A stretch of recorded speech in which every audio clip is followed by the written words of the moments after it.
오늘 아침에 우리 정민섭 형제님이 코로나 확진이 되었다는 문자를 받았습니다. 지난 2년 동안에 우리 교회 확진자가 없었는데 문전도사님이 오신 이후로 확진자가 줄을 잇고 있죠. 문전도사님을 탓하는 것은 아니고요.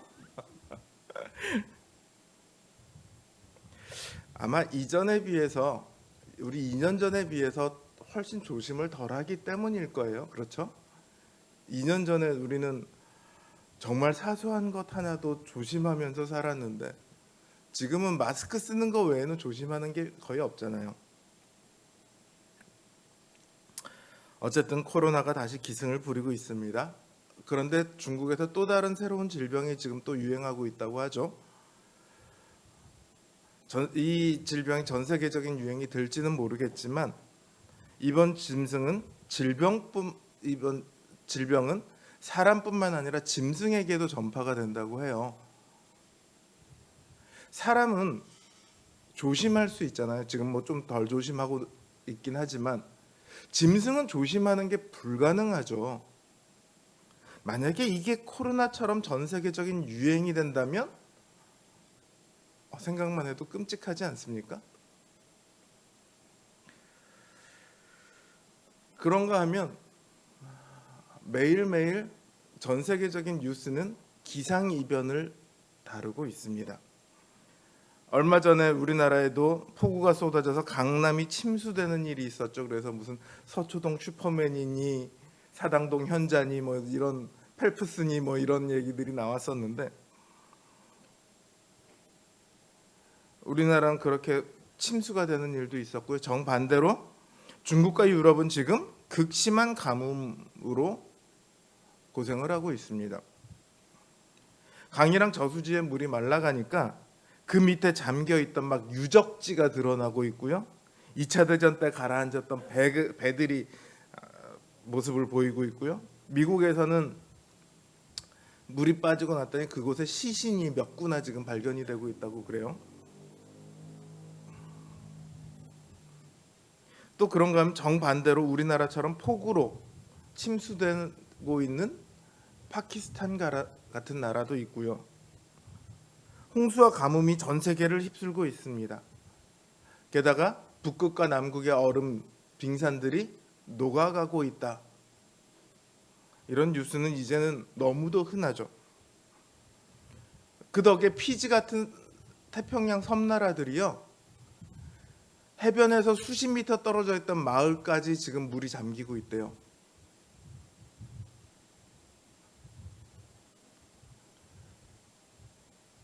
또 그런가 하면 전쟁으로 인해 많은 사람이 죽어가고 있습니다. 우크라이나와 러시아의 전쟁이 점점 길어지면서 직접적으로 또 간접적으로 수많은 사람이 고통을 당하고 있습니다. 미사일 폭격, 탱크 폭격으로 인해서 죽어가는가 하면 곡물이 수출이 지금이 안 되고 있거든요.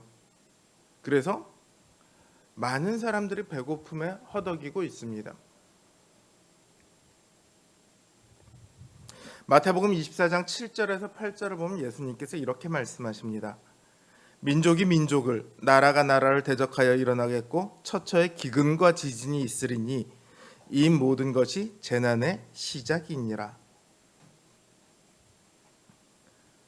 예수님께서 말씀하신 것 같은 재난이 지금 우리 눈앞에 펼쳐지고 있습니다. 이 모든 징조들은요, 마지막 때가 가까워 오고 있음을 우리에게 알려줍니다. 성경은 이러한 일들이요, 세상 끝날의 징조다 이렇게 말하고 있어요. 세상 끝날, 이 땅에 있는 모든 것이 다 끝나는 시간입니다. 아름다운 자연도, 반대로 흉물스러운 쓰레기도, 내가 사랑했던 사람도, 내가 미워했던 것들도 다 끝이 납니다. 그 시간이 다가오고 있어요. 그런데 우리는 별로 신경 쓰지 않고 살아갑니다. 마치 코로나에 대해서 둔감해진 것처럼 그렇게 우리는 마지막 때에 대해서도 둔감하게 살아갑니다. 하지만 우리가 실감하지 못하고 마지막 때에 아무런 관심을 두지 않고 살아간다 할지라도 그 시간은 계속해서 다가오고 있습니다. 세상의 끝은요, 두려움의 시간입니다. 우리 2년 전으로 돌아가 볼까요? 그때는요, 사람들이 다 혹시라도 코로나에 걸릴까, 코로나에 걸려서 목숨을 잃을까, 다들 두려워했습니다. 죽음 앞에 서면 누구나 두려움을 갖게 됩니다. 자신의 인생을 아주 잘 살았다고 자부하는 사람도요, 막상 죽음 앞에 서면 두려움을 갖게 되어 있습니다. 천국을 믿지 않는 사람도 혹시라도 지옥이 있으면 어떡하지? 혹시라도 내가 천국에 가지 못하면 어떡하지? 죽음 앞에서 두려워하는 것은요, 본능적으로 죽음 그 너머 심판이 있음을 알고 있기 때문입니다. 본능적으로 알고 있어요. 그래서 죽음을 닥쳐오면 그 죽음을 두려워합니다. 그러나 기독교인들에게는 이 시간이 두려움의 시간일 이유가 하나도 없습니다. 주님께서는 이 마지막 때에 대해서 말씀하실 때 이렇게 말씀하세요. 마태복음 24장 6절을 보면 난리와 난리 소문을 듣겠으나 너희는 삼가 두려워 말라. 두려워하지 말라고 말씀하십니다. 두려울 일이 가득한데 두려워하지 말라. 너희 두려워하면 큰일 나? 절대로 두려워하지 마. 이런 게 아니에요. 다니엘서 9장을 보면요, 다니엘이 이스라엘의 운명을 두고 기도를 해요. 다니엘이 포로의 땅에서 이스라엘을 위해 기도해야 하는 것은 그들이 하나님의 은총을 떠났기 때문입니다. 다니엘서 9장 13절을 보면요, 우리는 우리의 죄악을 떠나고 주의 진리를 깨닫도록 우리 하나님 여호와의 은총을 간구하지 아니하였었다. 이렇게 고백을 합니다.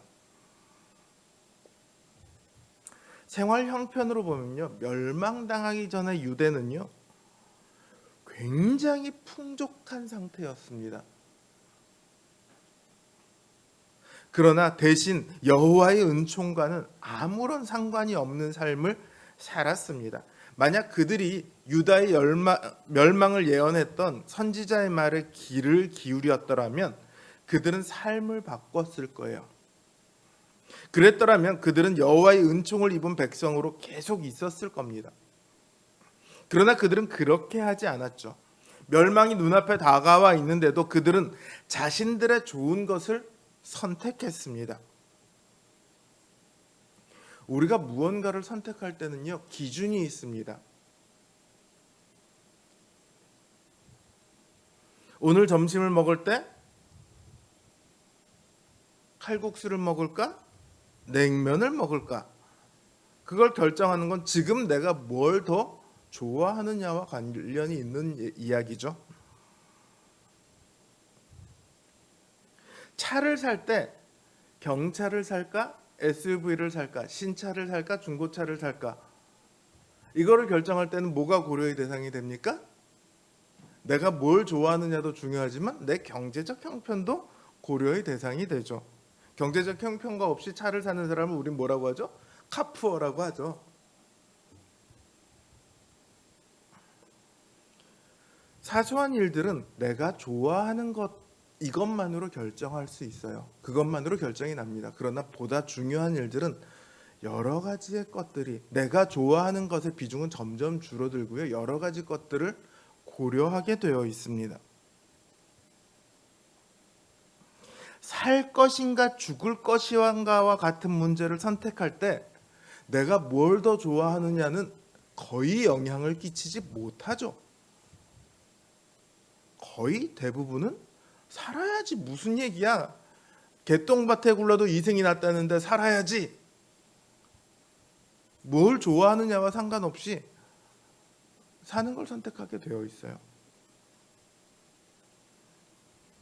이스라엘은 더 좋은 것을 선택할 것이 아니라 그 결정의 중요성을 따라 판단해야 했습니다. 자기들이 좋아하는 것을 따라가고 하나님이 자기들이 좋아하는 것을 따라가면 죽게 된다는 것을 알아야 했어요. 그러나 그들은 선지자들이 아무리 외침에도 불구하고 하나님이 앞으로 어떻게 하실까에 대해 아무런 관심이 없었죠.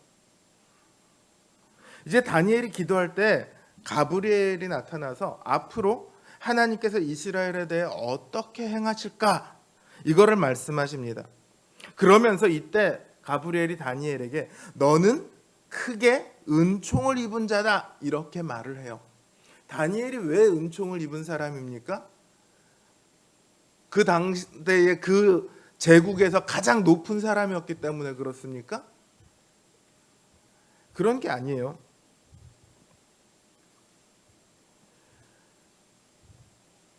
하나님의 큰 일을 들었고 깨달았기에 그는 은총을 입은 자다 이렇게 말을 합니다.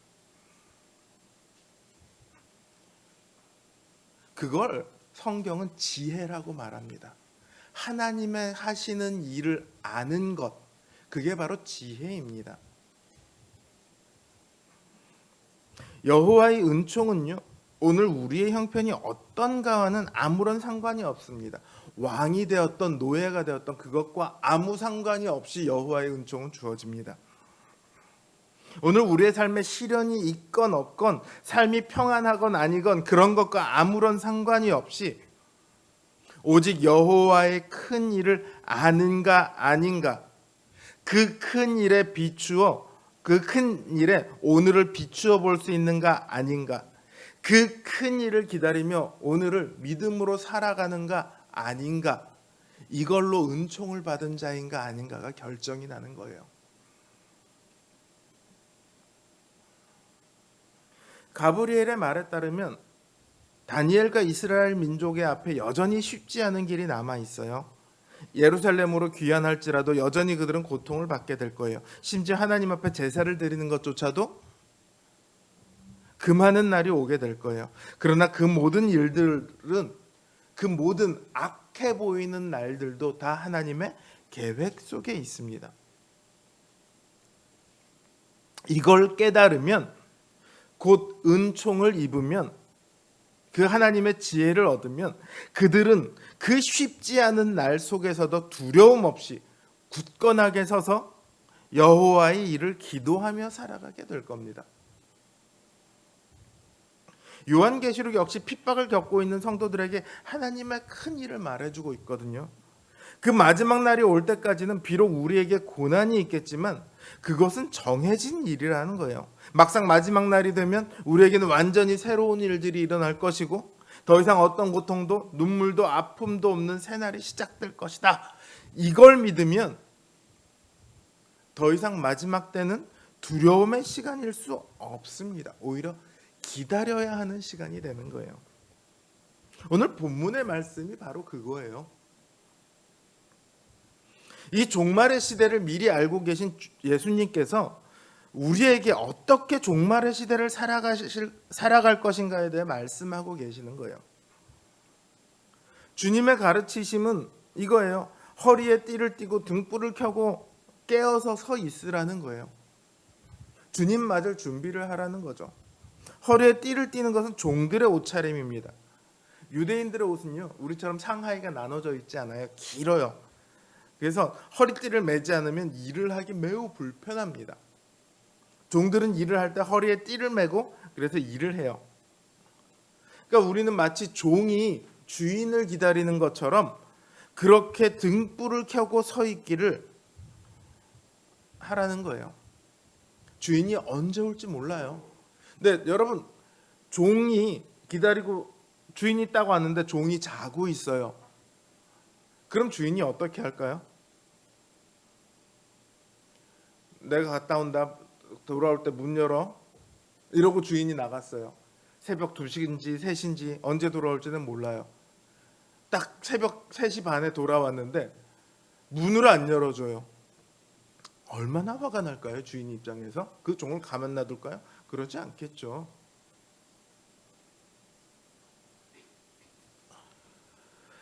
주인이 언제 올지 모르지만 그런 주인을 기다리면서 종들은 늘 깨어서 주인이 이제 나올까 저제 나올까 그러고 기다리고 있어야 해요. 마치 그렇게 우리도 깨어 있으라는 겁니다.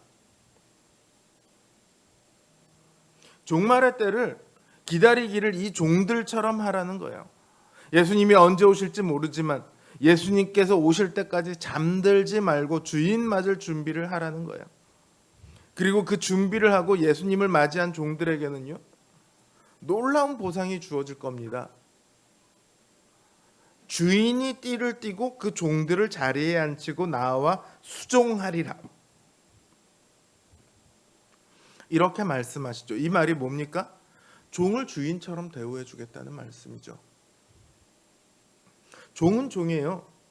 종이 아무리 좋은 것을 가진다고 해도 그의 신분은 여전히 종입니다. 아무리 돈이 많아도 종입니다. 우리 조선시대에 사농공상 있었고 그 밑에 천민이 있었어요.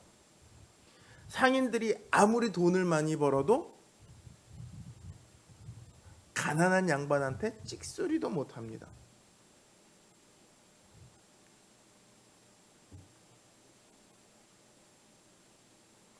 연안 박지원의 양반전이란 소설이 있습니다.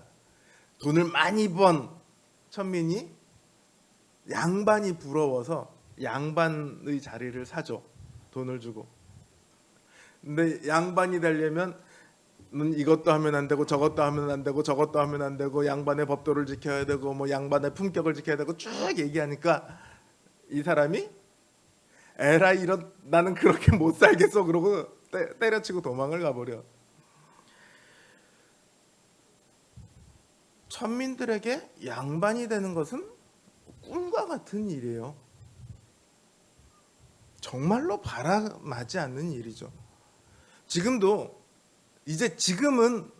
우리나라의 국격이 너무 올라가고 우리나라의 문화가 전 세계를 휩쓸다 보니까 한국인 그러면 유럽에서요 인종차별의 대상이 아니라 엄지척의 대상이래요. 심지어는 공항에 가면 줄을 쭉 서 있는데 한국인들 옆으로 오세요 그래갖고 VIP 통로로 따로 내보내준대요. 한국인들만. 그 정도로 우리나라 사람들이 대우를 받지만 사실 우리나라 사람들은 굉장한 인종차별의 대상이었거든요. 아시아 사람들은. 미국이 인종차별이 없어졌다고 얘기하지만 그거 얼마 안 돼요. 법적으로 없어진 것도 얼마 안 되고 현실적으로는 여전히 인종차별이 존재합니다. 백인이 흑인을 인종차별을 합니다. 흑인이 황인종들을 인종차별을 합니다. 인종차별을 당하는 사람들은 그게 제일 열받는 거예요. 내가 저들과 다를 바가 없는데 왜 이렇게 내가 차별을 당해야 되는가? 나도 저 사람과 똑같은 권리를 누리고 싶다. 하물며 종이에요. 종이 종의 자리에서 벗어나는 걸 얼마나 원할까요? 그런데 이 종을 자리에 앉히고 주인이 거꾸로 수종을 들겠다고 얘기를 해요. 내가 너를 나와 똑같이 나보다 더 귀하게 대우하겠노라. 그 얘기예요.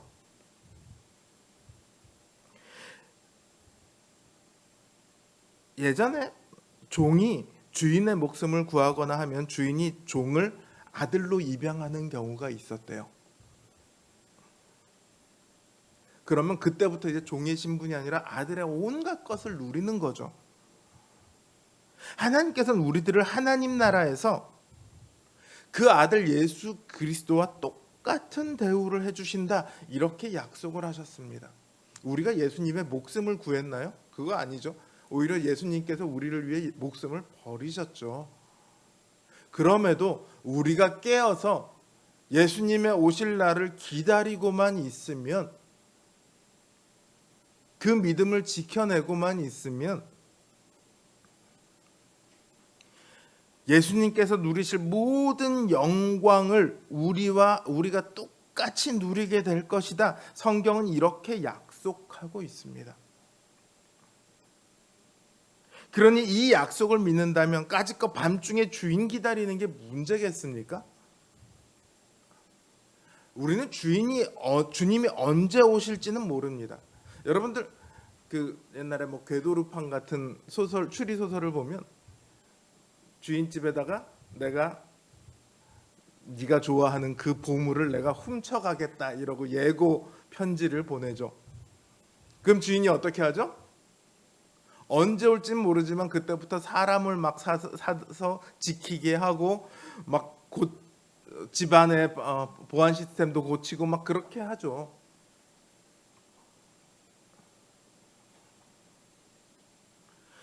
주님이 언제 오실지는 모르지만 지금 그 징조가 충분히 보이고 있습니다.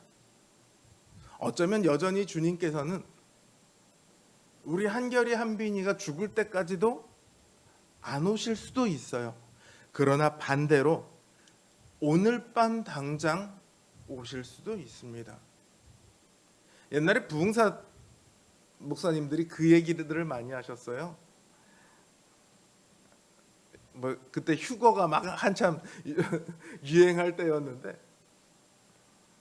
제일 복된 사람이 누군지 아십니까? 예배드리고 있는데 주님이 오셔서 주님이 데려가는 사람이 제일 복된 사람입니다. 그럼 우리는 다 예배 때 주님께서 오시기를 기도해야 됩니다. 그럼 아멘 그랬었는데 지금 보면 전혀 엉뚱한 얘기기는 하는데 적어도 그거는 맞아요. 주님께서 곧 오실 것이니까 우리는 그날을 준비하고 기다려야 한다. 이거는 맞아요.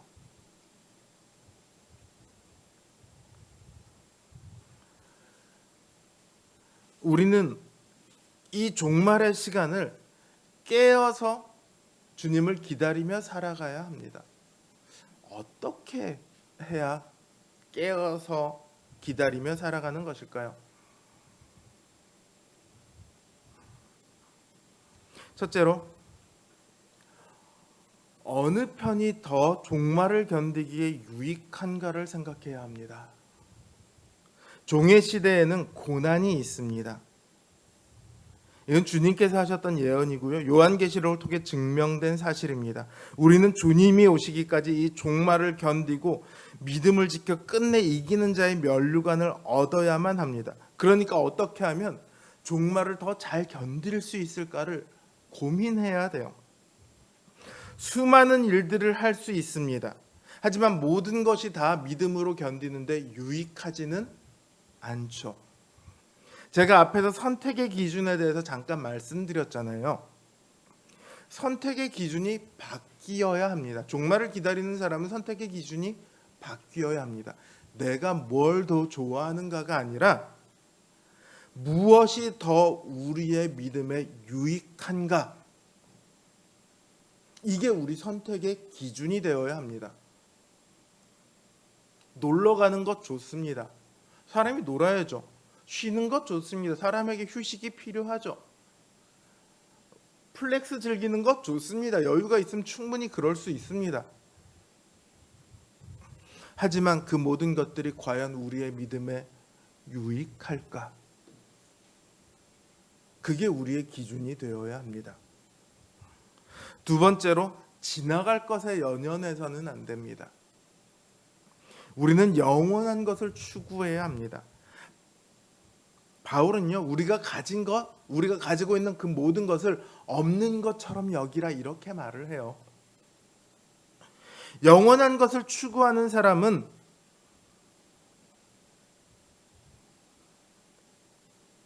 지금 우리 눈앞에 있는 것들, 물질적인 것들을 없는 것으로 여기고 대신해서 없는 것, 지금 우리 눈앞에 보이지 않는 것, 즉 영적인 것들이죠.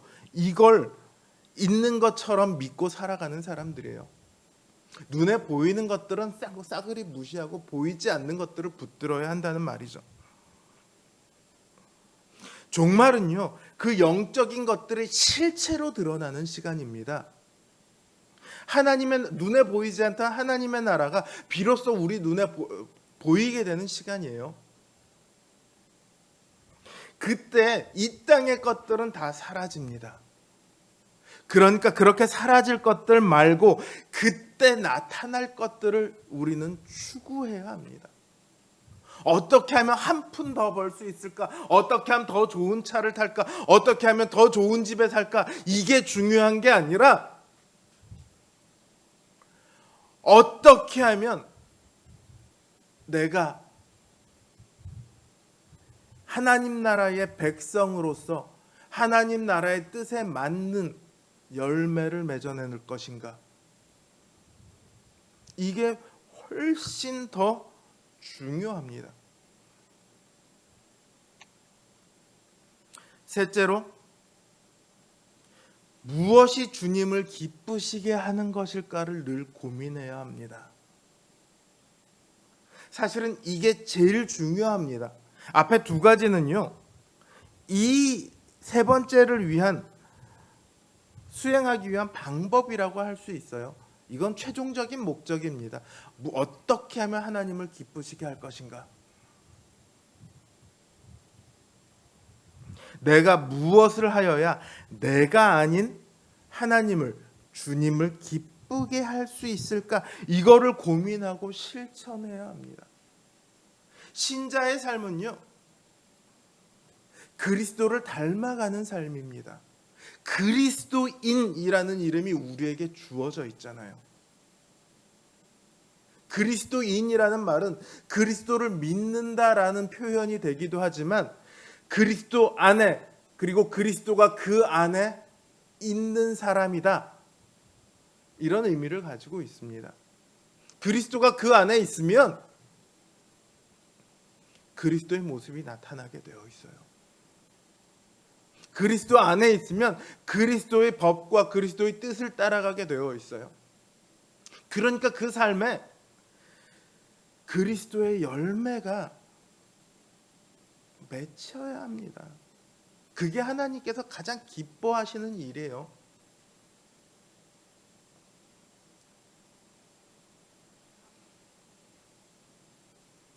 그리스도를 닮아가며 그리스도를 증거하는 삶, 이보다 더 하나님께서 원하시는 삶이 있을까요?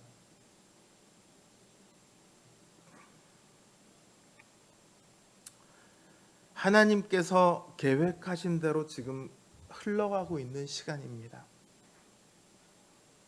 하나님, 어떻게 해서 이 전쟁이 있고, 어떻게 해서 이렇게 홍수가 있고, 어떻게 해서 기근이 있고, 어떻게 해서 이 기상이변이 있고, 다 예언되었던 일들입니다. 하나님의 계획 안에 있다는 말이죠.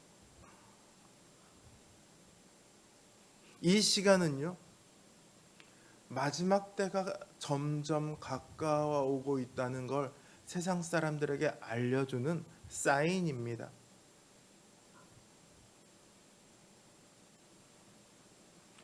이 시간에 주 예수의 재림과 하나님의 심판을 믿는 사람들은 이 땅의 시간을 보는 눈이 달라져야 합니다. 달라지게 되어 있습니다.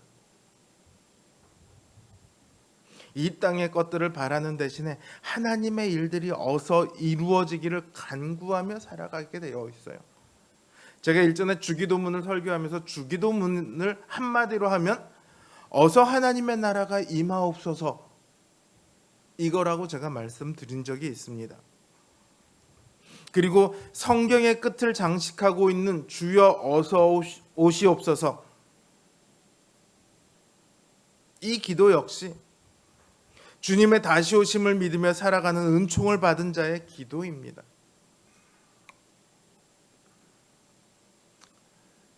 주님은 다시 오실 것입니다. 그리고 우리의 오늘은 그 날을 향해 하나님의 계획대로 이루어져 가는 과정입니다. 우리가 어떻게 해도 이 날을 바꿀 수는 없습니다. 우리가 어떻게 해도 마지막을 향해 달려가는 이 시간을 멈출 수는 없습니다.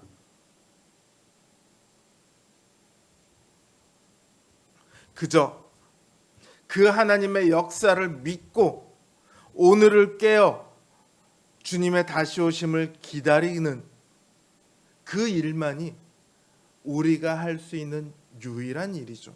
그리고 우리가 해야만 하는 일이죠. 우리 모든 성도님들이 사라져가는 이 땅의 것들이 아니라 우리 앞에 펼쳐지게 될 그 하나님의 나라를 소망하며